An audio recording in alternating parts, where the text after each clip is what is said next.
Galates stupides, qui a pu vous fasciner alors que sous vos yeux Jésus-Christ a été dépeint, crucifié?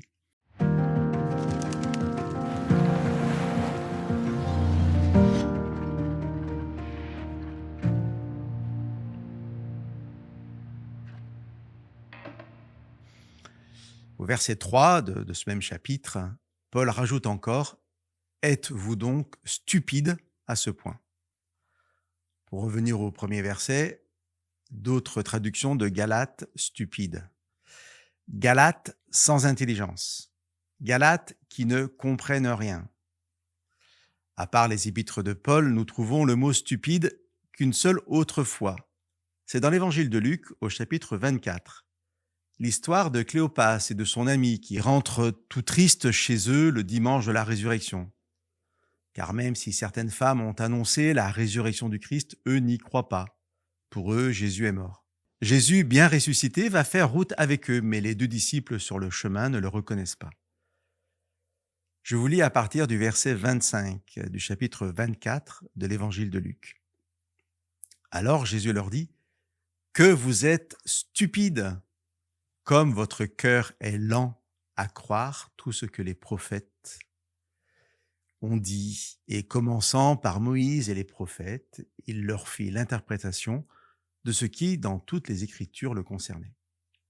Jésus va rester avec les deux disciples jusqu'à partager leur repas du soir. Quand Jésus rompt et bénit le pain, les deux disciples le reconnaissent enfin, mais alors Jésus disparaît de devant eux. Je vous lis maintenant le verset 32, toujours de ce chapitre 24 de l'évangile de Luc. Les disciples se dirent l'un à l'autre: « Notre cœur ne brûlait-il pas en nous lorsqu'il nous parlait en chemin et nous ouvrait le sens des Écritures ?» Chers amis, le partage d'aujourd'hui se voudrait une invitation à ne pas être dans la même stupidité que les Galates ou les deux disciples sur le chemin d'Emmaüs. L'antidote à cette stupidité est double. C'est tout d'abord la connaissance, l'enseignement, celui des prophètes dans l'histoire de Luc, l'enseignement de Paul pour les Galates, et de façon plus générale, l'enseignement de la parole de Dieu.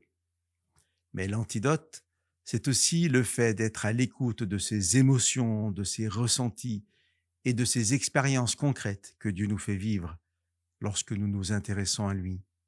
Le feu qui brûle dans le cœur des disciples chez Luc et chez les Galates, l'expérience en eux de la présence de l'Esprit Saint et au milieu d'eux des miracles de Dieu dont Paul parle au chapitre 3 de sa lettre.